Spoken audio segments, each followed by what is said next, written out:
A new report has given the economy a bit of a thumbs up, predicting that Britain will expand at a faster pace than the US and Japan this year. Now, in Parliament today, the Prime Minister congratulated one Lancashire town in particular for its enterprise, and nobody was more pleased than Tony Livesey.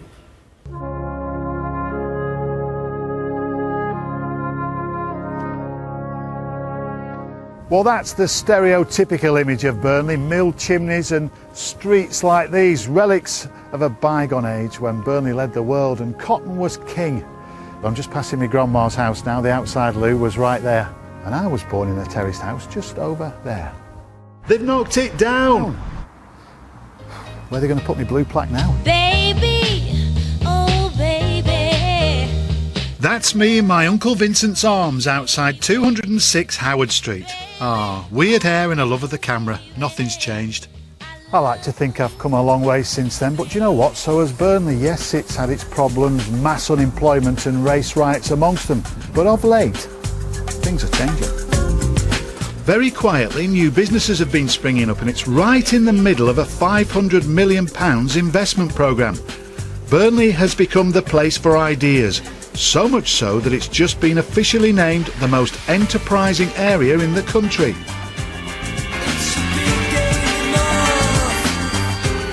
And although a surprise for some, the signs have been there for a while. A report last year predicted that the north of England had the best potential for growth, particularly when it came to exports.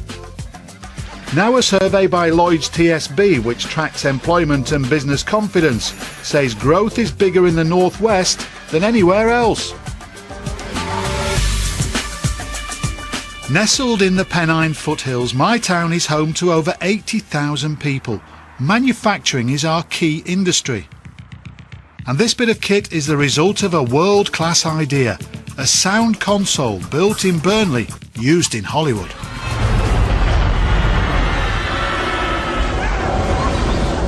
The first film ever to have a digital soundtrack was Titanic. James Cameron used our console for that. If you are one of us, help us. The biggest grossing film ever was Avatar, and again James Cameron used our equipment, our latest version. I think people in Hollywood know us rather better than people do in Burnley. It all began when Mark started making special sound effects boxes at university and eventually sold one to Paul McCartney.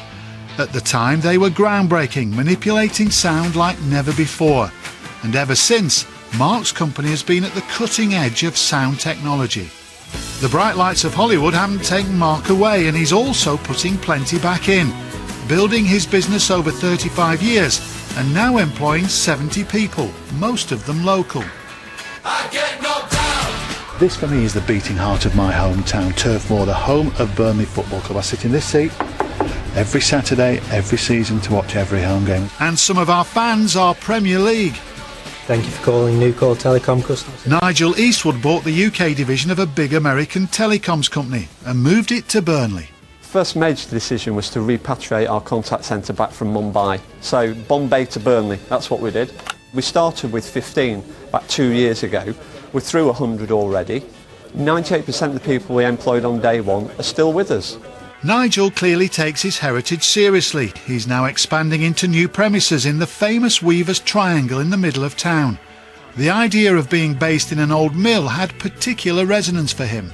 My great-great-grandfather built 25 mills, cotton mills in and around East Lancashire. Just like this? Just like this one, yeah. So for me it's really my DNA, these sorts of buildings. I see us employing 400 here in Burnley in the next couple of years as we continue to grow. I want to put Burnley on the map, and this is my way of doing that. Despite the efforts of people like Nigel and Mark, there's still no denying that Burnley continues to have serious issues. Latest figures show that the number of young people looking for work has gone up, and almost a third of children in Burnley are still living below the poverty line. So it's refreshing to hear some good news for a change.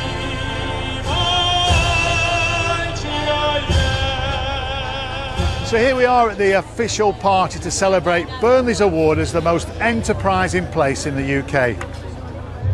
How did we do that? Well, the council leader thinks it's down to a team effort.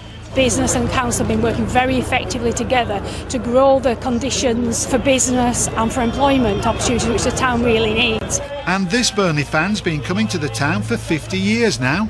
I don't think anybody should pretend that all the problems that Burnley's faced have gone, but I think that in the sense of it turning a corner, yes. I don't think we should overstate it, but certainly don't understate the improvement there's been. Surely Tony will get the freedom of Burnley after that. Possibly. Yeah. You were just saying they've never been to Burnley, but you're going now. Am I going now? Yeah, well, you have to. Okay, yes.